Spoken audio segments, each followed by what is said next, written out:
Dear students, इस video lecture के बाद आपको मोशनल ईएमएफ के लेक्चर नोट्स स्क्रीन पर दिखाई देंगे। अगर आपको लेक्चर नोट्स पीडीएफ फॉर्म में चाहिए तो मुझे व्हाट्सएप नंबर पर मैसेज कर देना। हेलो बच्चों, कैसे हो? बढ़िया चल रही है पढ़ाई, एकदम फर्स्ट क्लास।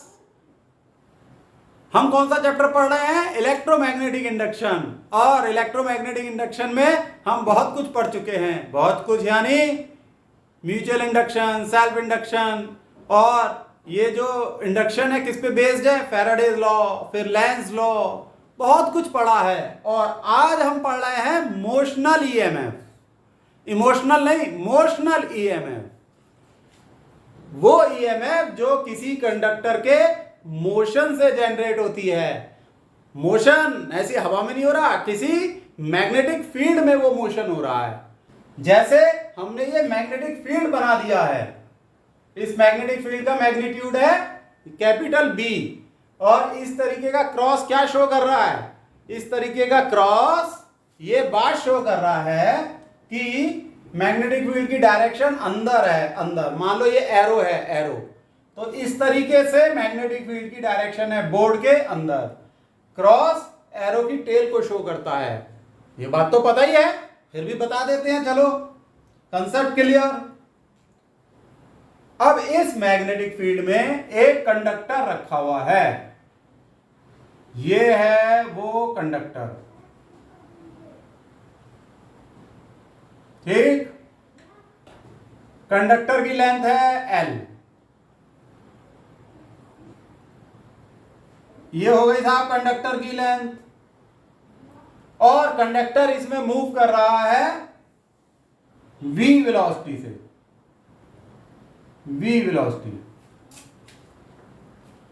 लेंथ, वेलोसिटी और मैग्नेटिक फील्ड तीनों एक दूसरे के परपेंडिकुलर है। कैसे?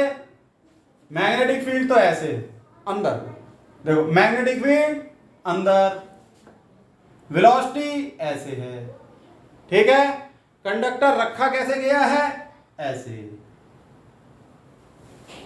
कंडक्टर को हम अपवर्ड मानते हैं, अपवर्ड मान लेते हैं, इजी हो जाएगा। उसकी लेंथ अपवर्ड डायरेक्शन में, देखो ये है कंडक्टर, ये लाल मैग्नेटिक फील्ड है, ब्लैक वेलोसिटी है। आगे बात समझ में? ठीक है। यानी कहने का अर्थ यह है कि एल वी बी परपेंडिकुलर है। इतनी बात समझ में आना बहुत जरूरी है, फिर आगे बढ़ेंगे। अब ये जैसे ये वी वेलोसिटी से मूव कर रहा है तो इसमें मोशन हो रहा है, और मोशन की वजह से ये पाया गया कि इस कंडक्टर में ईएमएफ इंड्यूस हो गई। ईएमएफ इंड्यूस होने का क्या अर्थ है? इस कंडक्टर में करंट फ्लो करने लगा। है ना कमाल की बात? हर चीज जादू है, ठीक है। तो ये जो मोशन की वजह से ईएमएफ जनरेट होती है, ये कहलाती है मोशनल ईएमएफ, क्योंकि ये मोशन की वजह से जनरेट हुई है, कंडक्टर के मोशन की वजह से। है फर्स्ट क्लास, जानने लायक बात।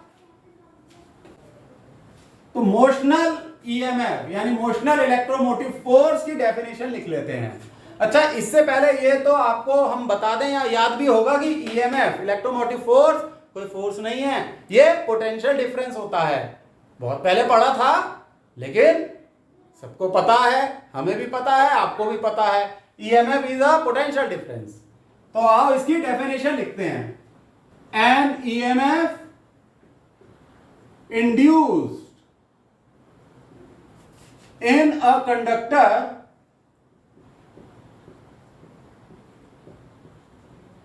by its motion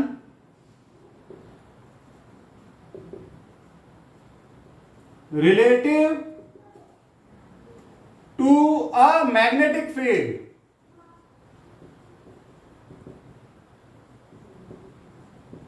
is called magnetic field. L capital नहीं, कैपिटल नहीं, एल थोड़ा सा बड़ा। Is called motional EMF.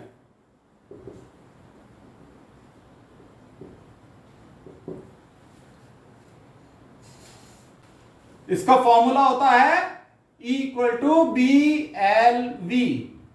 B क्या है? Magnetic field.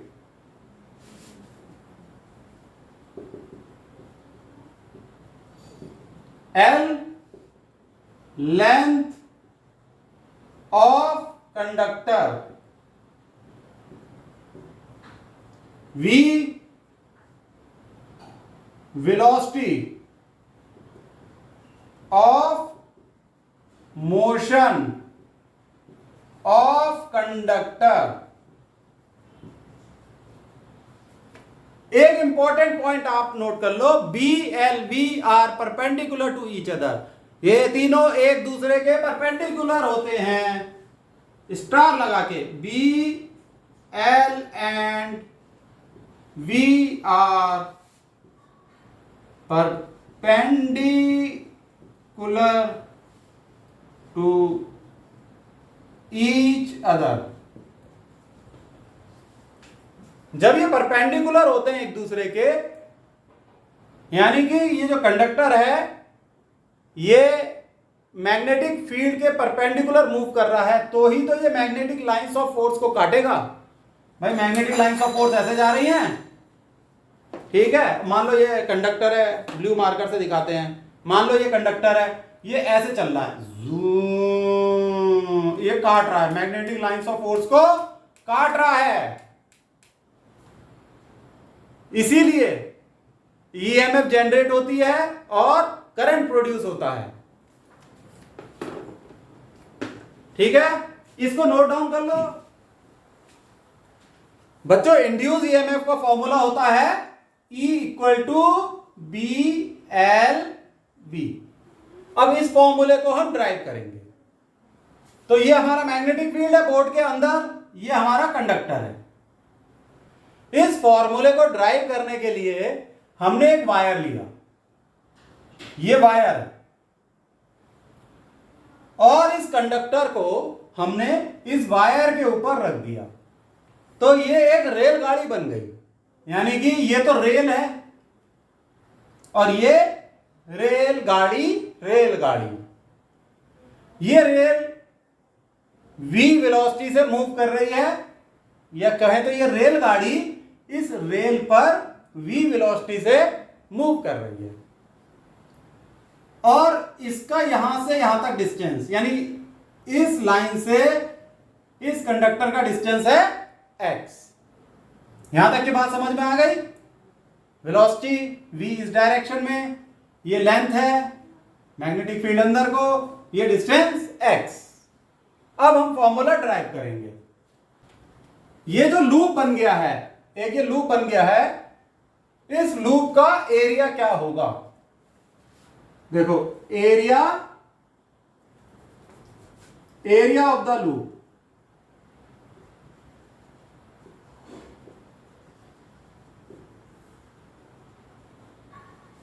A equal to L into x.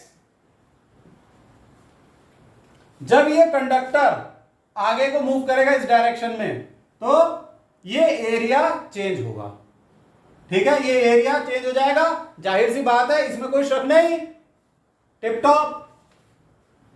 जब ये एरिया चेंज होगा तो मैग्नेटिक फ्लक्स चेंज होगा। तो हम पहले मैग्नेटिक फ्लक्स निकाल लेते हैं। Magnetic flux linked with the loop। ये जो लूप है, इससे कितना मैग्नेटिक फ्लक्स लिंक्ड हुआ? Phi equal to B A cos theta. Cos theta में थीटा की वैल्यू क्या होगी? 0। अब इसको समझना है कैसे? जैसे मान लो मैं एक ये कॉपी ली मैंने, और ये वो लूप है, मैग्नेटिक फील्ड ऐसे है, ठीक। जब कंडक्टर आगे बढ़ रहा है तो ये लूप का एरिया चेंज हो रहा है, तो ये जो वेक्टर होगा इस लूप के परपेंडिकुलर वो ऐसे होगा। देखो ऐसे, यहां से इस तरीके से दिख रहा है, अंदर होगा, बोर्ड के अंदर होगा लूप का परपेंडिकुलर वेक्टर, और मैग्नेटिक फील्ड की डायरेक्शन भी क्या है, वो भी बोर्ड के अंदर है।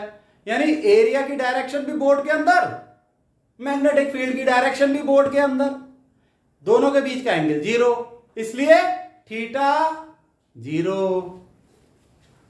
लिख लो theta is equal to 0 degree because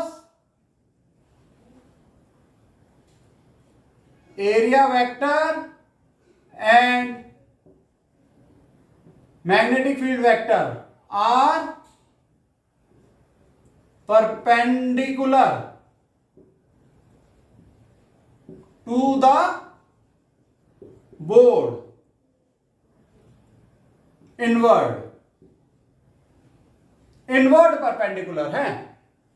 यह बात समझ में आ गई। इसलिए मैग्नेटिक फ्लक्स हो जाएगा B इंटू ए, और A की वैल्यू है Lx, मैग्नेटिक फ्लक्स हो जाएगा B इंटू Lx। यहां तक क्लियर हो गया। हमें निकालनी है इंड्यूस्ड ईएमएफ। तो जब ये एरिया चेंज हो रहा है क्योंकि x की वैल्यू बढ़ रही है, तो इसका मतलब मैग्नेटिक फ्लक्स चेंज होगा, फाई की वैल्यू चेंज होगी। और फैराडे का सेकंड लॉ क्या कहता है, जब मैग्नेटिक फ्लक्स चेंज होता है टाइम के साथ तो इंड्यूस ईएमएफ जनरेट हो जाती है लूप में। तो फैराडे सेकंड लॉ अकॉर्डिंग, ऐसे लाइन खींच देते हैं, टू फैराडेज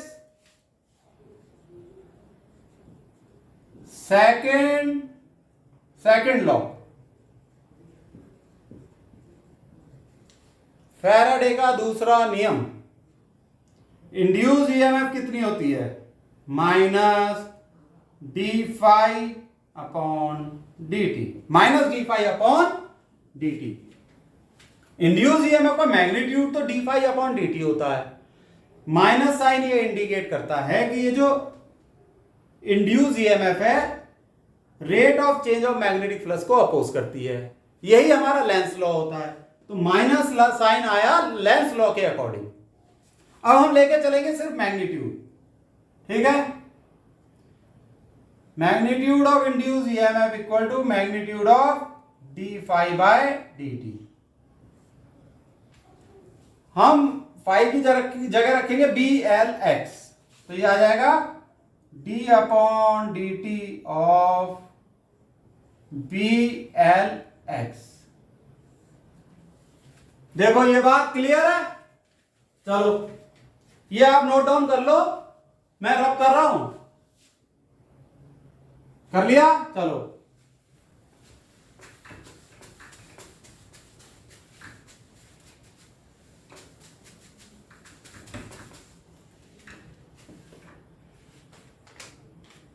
तो इंड्यूस ईएमएफ हो गया आपका, मैग्नीट्यूड लेके चल रहे हैं d upon d t of B L x. Magnetic field constant है, कंडक्टर की लेंथ भी कांस्टेंट है, तो ये हो जाएगा आपका बी और एल तो बाहर ले लो, d x upon d t. अब साहब ये d x upon d t क्या हुआ, ये हुआ वेलोसिटी ऑफ द कंडक्टर, ठीक। लिख लो dx upon dt is equal to v, velocity of conductor.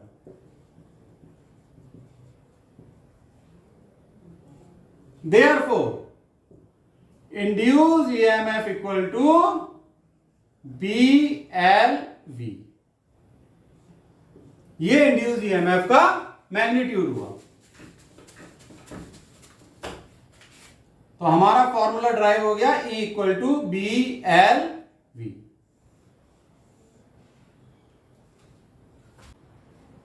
तो बच्चों जाहिर सी बात है, जब एक इंड्यूस ईएमएफ प्रोड्यूस हुई है तो एक करंट भी प्रोड्यूस होगा। एक क्या मतलब, इस लूप में करंट फ्लो करने लगेगा, ठीक है। तो अब ये बहुत जरूरी है कि साहब उस करंट की डायरेक्शन क्या होगी, क्यों। यहां तक तो समझ में आ गया कि इस लूप में इंड्यूस ईएमएफ बन गई, अब जब करंट बनेगा तो उसकी डायरेक्शन क्या होगी, क्या वो ऐसे फ्लो करेगा या वो ऐसे फ्लो करेगा, ये जानना जरूरी है। और इसके लिए हम यूज करेंगे Fleming right hand thumb rule. क्या यूज करेंगे, Fleming right hand thumb rule. जरा मैग्नेटिक फील्ड थोड़ा सा कम दिखाएं, यहां हमें कुछ और भी लिखना पड़ सकता है। यह है आपका मैग्नेटिक फील्ड।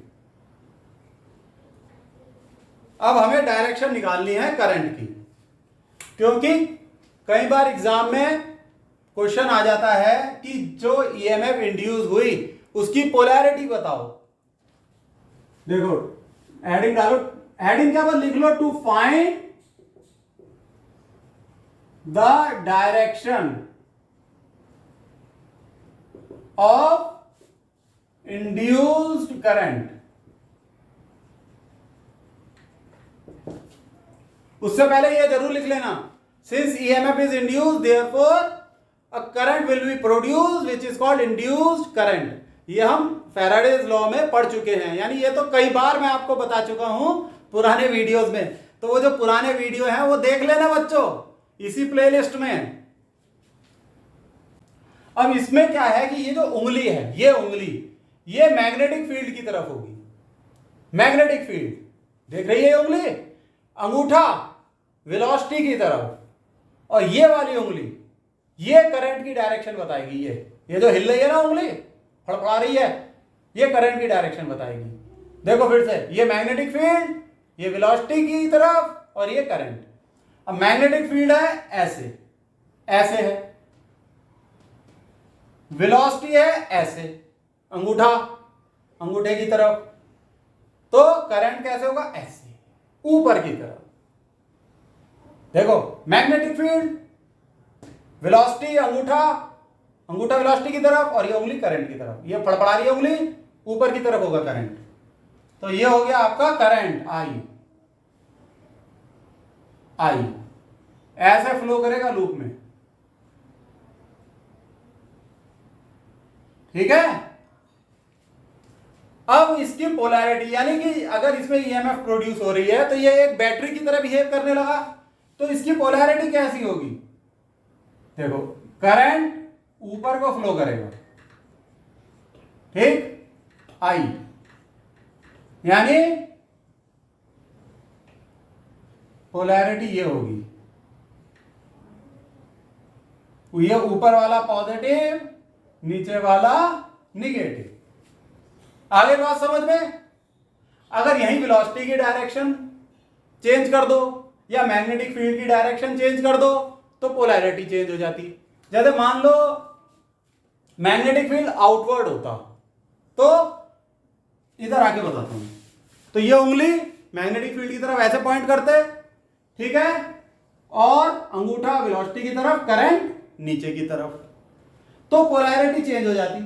यहां प्लस आ जाता, यहां माइनस। आ गई ये बात समझ में। बहुत इंपॉर्टेंट पॉइंट है बच्चों